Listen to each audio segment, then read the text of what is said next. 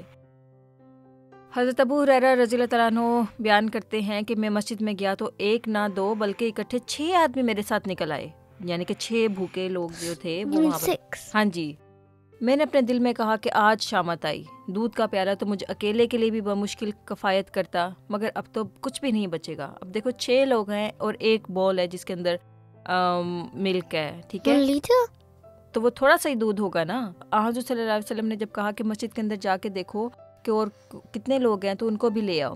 اب دیکھو کہ ایک بول جو ہے ملک کا وہ تو ایک بندہ ہی پی سکتا ہے نا. تو حضرت ابو ہریرہ جو ہے انہوں نے بڑا اپنے دل میں بیڈ فیل کیا کہ اتنا سا دودھ ہے اور 6 لوگ اوپر سے حضور صلی اللہ علیہ وسلم اور پھر میں, تو 8 لوگ ہو گئے. اب یہ اس میں سے تو کچھ بھی نہیں بچے گا میرے لیے.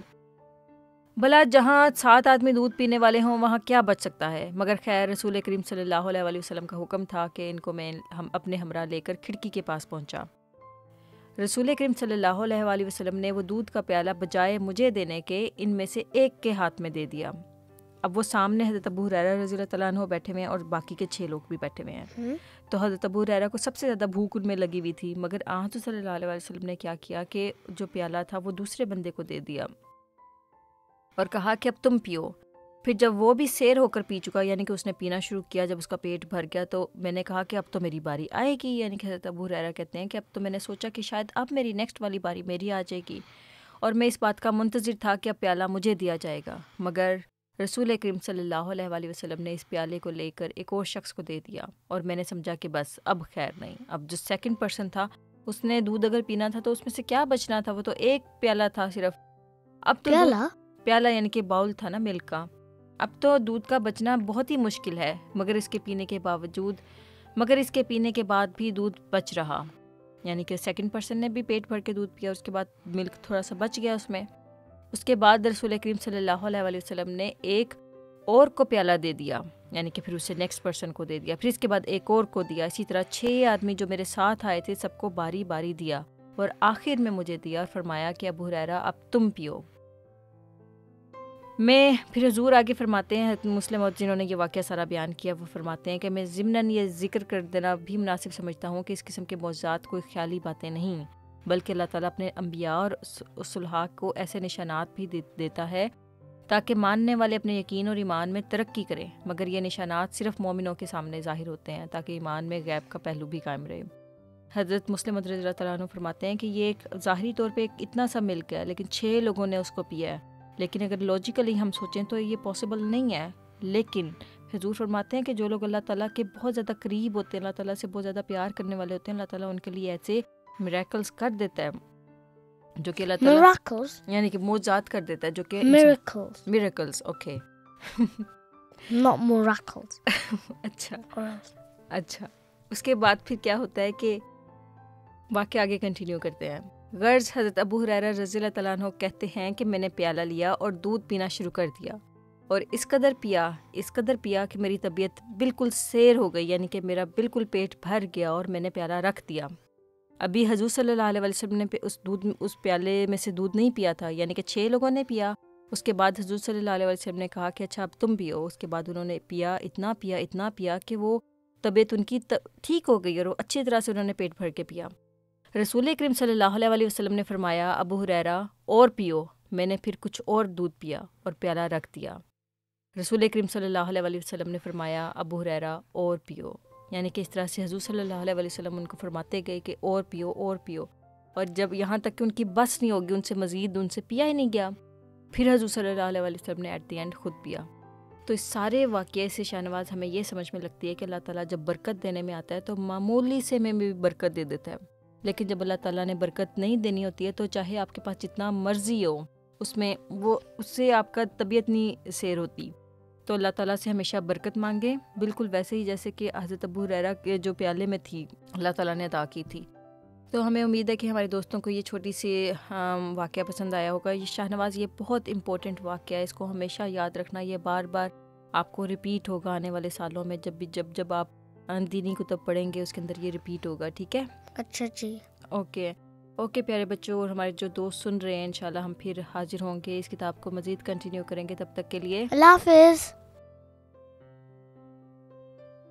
واحد کا ہوں دل دادا اور واحد میرا پیارا ہے،